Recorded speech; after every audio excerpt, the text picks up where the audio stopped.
Ladies and gentlemen, please take your seats. I know it sounds corny to say, but music does bring us together, and guess what? If you're within the sound of my voice, that must mean you're in the seats with, once more, as always, my name is Dave Voigt, and I'm the host of this podcast, where we sit down with a wide-ranging variety of entertainment industry professionals, and we pick their brain about current projects, state of the industry, how they got started, and so very much more in a light and in a conversational fashion. And you know, if you like how we do things around here, I'm going to go out on a limb and assume that you do, because quite frankly, you're listening right now. And if you are, do us that kindness and hit that subscribe button and give us the old 5-star rating on your podcast provider of choice. We're available pretty much everywhere, places like Apple, Amazon, Spotify, Google, and plus we archive every single one of our episodes over at our In the Seats YouTube channel, so if you can give us a like and subscribe there as well, we'd absolutely appreciate it. Also, don't hesitate to check us out on social media. We're on the Facebook, the Twitter, the Instagram, the Letterboxd, the TikTok, and probably a few other places at In the Seats for all sorts of fun updates. And finally, and I do dare say most importantly, please pay us a visit over at In the Seats, intheseats.ca, for all the latest and greatest from the world of film, television, basically the moving image at large. Because guess what? If we love to watch it and write about it and talk about it, we love it even more when you come by and read about it and listen about it. So do us that kindness and pay us a visit. On this episode, we got a fun one. It is one coming to theaters and also eventually to Apple Plus streaming service. It's called Flora and Son. It played at the Toronto International Film Festival, and it's from filmmaker John Carney, who you may know from films like Once, Sing Street. They're musical, they're fun stuff, you know. And it's the story of a single mom, played by Hewson, who is at a loss with what to do about her rebellious teenage son, Max. Encouraged by the police to help find Max a hobby, Flora tries to occupy him with a beat-up acoustic guitar, but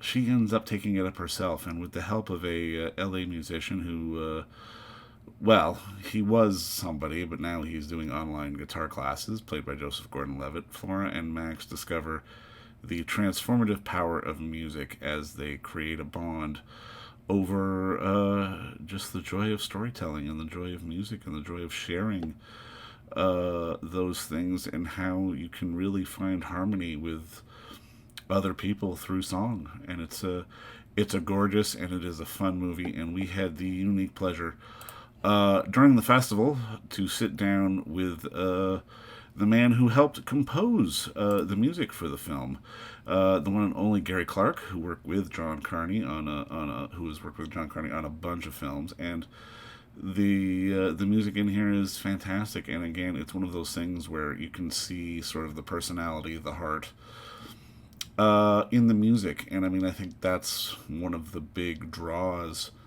to a film like this, because it's gorgeous and it's heartfelt, and we really hear it in the music, and we see it in the performances, and it's a fantastic piece of work. But if you're interested, go check out Flora and Son, which is playing a limited theatrical run starting this coming Friday the 29th, and then coming soon after to the Apple Plus streaming service. But first, enjoy our conversation with composer Gary Clark, because between you and me, it's a darn good one. My friend, thank you so much for the time today. I really appreciate this. Thanks, Steve. And congrats on the work on the movie, man. I thought it was fantastic. Oh, thank you. I'm glad you enjoyed it. Yeah. Well, I guess my first question is, walk me through the origin of, meeting John and getting involved with him, because obviously people know Once and all that stuff, but then you guys got together on Sing Street, and it feels like there was an evolution, which now Flora is sort of a continuation thereof. Yeah. I think that's fair to say, yeah. So I used to be in bands in the 80s, and the story of Sing Street is about this brother who turns his young kid brother onto these bands from the 80s, and by playing him records and all that kind of stuff. And John's original idea when he was making the music for the movie was to contact a number of people who had not only made music at that time, but who because it was kind of based roughly on a true story of John's own older brother turning him on to stuff. And so my band, Danny Wilson, was one of the records that, our first album was one of the records that his brother had played to him when he was a kid. And he remembers cycling around Dublin with a yellow sports Walkman on, listening to this. And so he called a number of people, and asked them to contribute one song. I sent him a song, which weirdly enough ended up hitting the cutting room floor. It didn't go in the movie, but he loved it so much that he just said to me, "Do you want to come on and do the whole film?" And I had done things in the past that had ended up in film, and I'm a massive film fan and film music fan. So, but it had all been stuff that had already existed on people's albums and things that went into movies. So for him to ask me to actually get hands-on, I was just so excited. I said, and I remember saying to him, "I will give you my heart and soul for this," you know. And then he told me we had about 3 weeks to write all the songs. You know? I mean, it was so fast. Like Sing Street was a whirlwind. Next minute I knew, I seemed to like just blink, and then we were in the studio together recording. So, but yeah, and since then John had a TV show called Modern Love, on which we did 2 seasons, and he had me as exec music producer, and I was doing score and writing songs and commissioning songs and all that kind of stuff, working with different directors and with John. So I guess I really cut my teeth on that, and felt like we were ready to work on a deeper level on Flora and Son. Well, and I mean, I love that you brought up deeper level, because I mean, I've got to imagine you've got to be there early on in the process, because I mean, the music has a voice to it. Like the music is the character very much. Thank you. Like, when does John sort of bring you into this process? This can't be like a 3-week. We're locking picture in 3 weeks. Give me the music kind of deal. No, and also on this one, I was. I was music producer and was doing score with John and stuff. So I was on this movie from not the script writing, but pretty much after the script had been written all the way through. And I was, involved in when they were editing, like, that was constant. I mean, the process, first of all, we had to get the songs right. Yeah. And then the score would happen once they started to edit. So we knew... we got to get these songs. Now, some of the cover songs and stuff were already in the script. And there were kind of ideas for what something might say. When he asked me to come on board for the movie, which is probably early part of 2022, we basically did a Zoom. He was in Dublin, I was in Scotland, and we were on there for maybe 3 hours, and we walked through the whole movie. We talked about what kind of song might happen here, what he might need here, and I was taking frantic notes. Then John and I started to ping ideas backwards and forwards. We knew that the key cornerstone songs were the Rooftop song, which for ages was just called the Rooftop song. That was a journey, that one. Actually, that one was interesting, which I haven't talked about before, because we also knew that we needed an earlier version of it that's a wee bit more shit. Right. Yeah. And John was like, write the shit one first and then we'll make a better one. And I was like, I think we should write get the decent one, and then I'll sort of like... you can reverse engineer the shit exactly, version. that's what I said. That was my exact term. Start off as the shit version, and stick as the shit version. Exactly. So that's kind of funny. But the journey of that song, not so much musically, we kind of had the musical framework quite early, but lyrically, we were bouncing stuff around for ages, and we even, like, John's got a friend, Robert John Ardiff, who's a songwriter in Dublin. He contributed a bit, and then they were shooting in about a week, and we needed to get Joe and Eve into the studio to do the song, and Eve and Joe heard where we were at, and they both said, I think my character would say this, and Joe was like, I think my character would say this. So we said, okay, let's just get in a studio, and the schedule was so tight because they were shooting. So we had we had a Saturday and Sunday booked in the studio. We said, by the end of this weekend, we're going to have that song in the can, We actually managed to get it by the Saturday night. And we just sat there, worked through it verse by verse, and it was almost like it appears in the film. We were like, just live. Like, what does she want to say next? What does he want to say next? And I remember when John said, the chorus has to be like something like, it's like, can we meet in the middle, And I just started saying, maybe we can meet in the middle. So I didn't mean literally. And he was like, but that's quite good, And then but we had it in the can by that evening, but it was a journey to get there. Well, I mean, that's wild, though, because, I mean, I think it's that dynamic in the film that makes it so special, because obviously they're characters on one end, and actors are obviously storytellers, but so are musicians. So Yep. it's telling a story inside the story. Yeah. And I mean, was it a lot of work on your end to get Joe and Eve to kind of that level? Because I mean, it's not just the surface. It's the surface beneath the surface to really sort of get the real oomph to it. Yeah, well, actually, the answer is no. They're actually both really bring it. They're really fantastic. But Joe had to be the better musician, obviously. He's the guitar teacher. Yeah. And the song that now plays on the end credits was originally had a scene, and we moved it later to the end credits. But Joe was going to be playing this guitar, and I wasn't sure if he was. It's got quite jazzy chords and stuff, and I wasn't sure if he was going to be able to cut it live. And so this was before we started shooting, and I did a Zoom with him, and he was in LA and I was in Scotland, and I said, look, just relax, because if you can't play it, I'll teach you enough that it'll look like you're playing it on camera. But, you know, if you can play it, great, then we can cut it live. So he gets his guitar on. He starts playing it, and he's like better than me. And I was like, okay, like, you know. I've actually still got that Zoom somewhere. But, like, he's a great musician, so there was no problem there. He's a great singer. I mean, he does a lot of it live on set. Eve was the one who actually was more in her head, can I do this? But she knew she could do it. But she was nervous, and sort of, we got her some guitar lessons and things, but she was great. And Love it.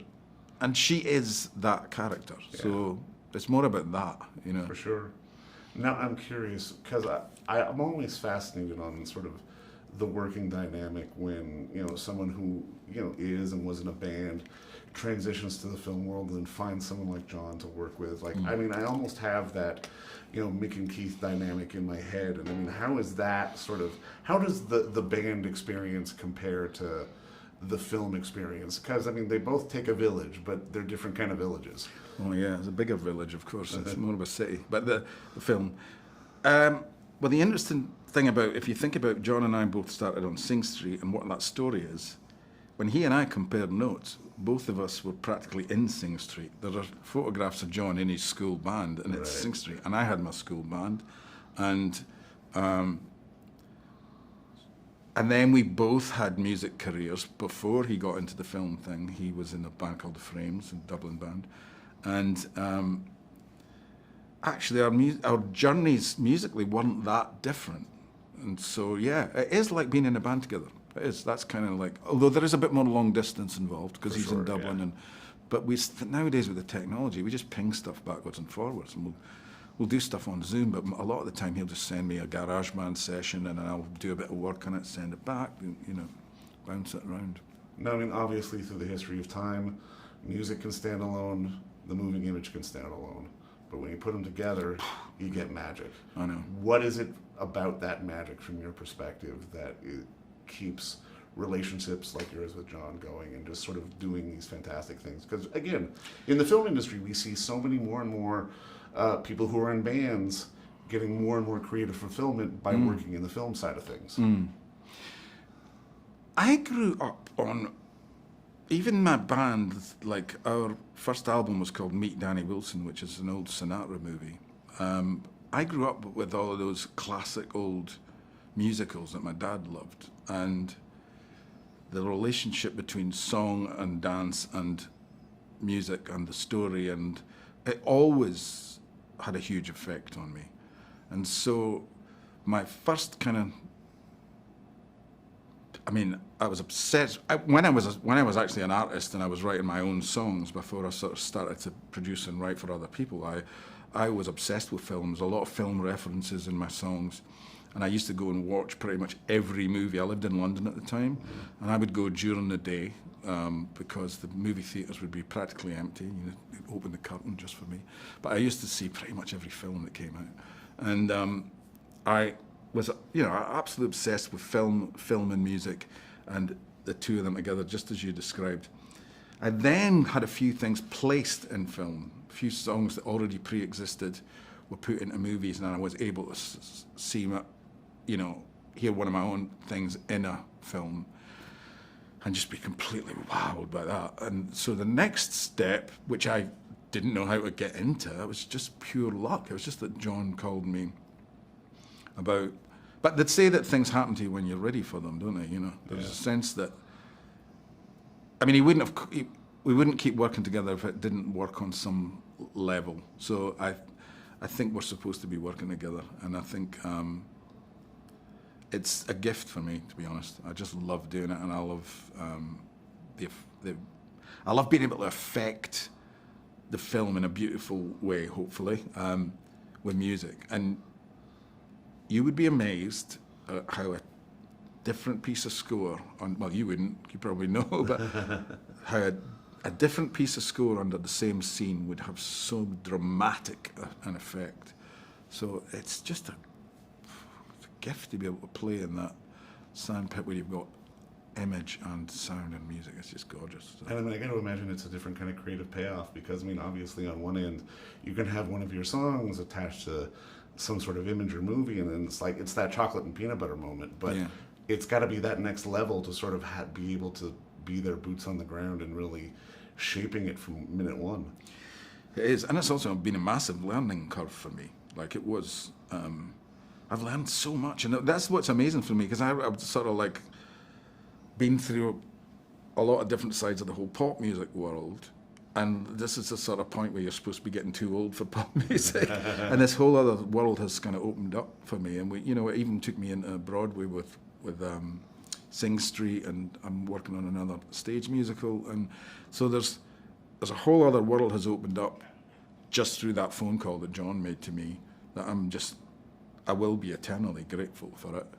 But at the end of the day, the real gift, the real payoff is it's the making of the thing. It's the art, you know. And it's the ability to tell these stories, whether it's through Joe and Eve or be on stage with the gang from Sing Street, or God knows what else. Absolutely. But I mean, my friend Gary, just thank you for the work. Keep up the good work, and enjoy the rest of your trip, man. Seriously. Thank you so much. Yeah. I appreciate it. It was lovely to chat Absolutely. to you. Cheers, man. And don't forget to visit our friends over at Bay Street Video for all your DVD, Blu-ray rental, or purchasing needs this summer, as they are still open for curbside and some mailing delivery as well.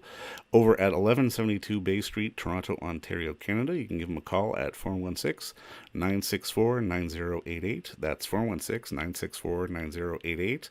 Or send them an email at baystreetvideoto@gmail.com for any of your DVD and Blu-ray needs.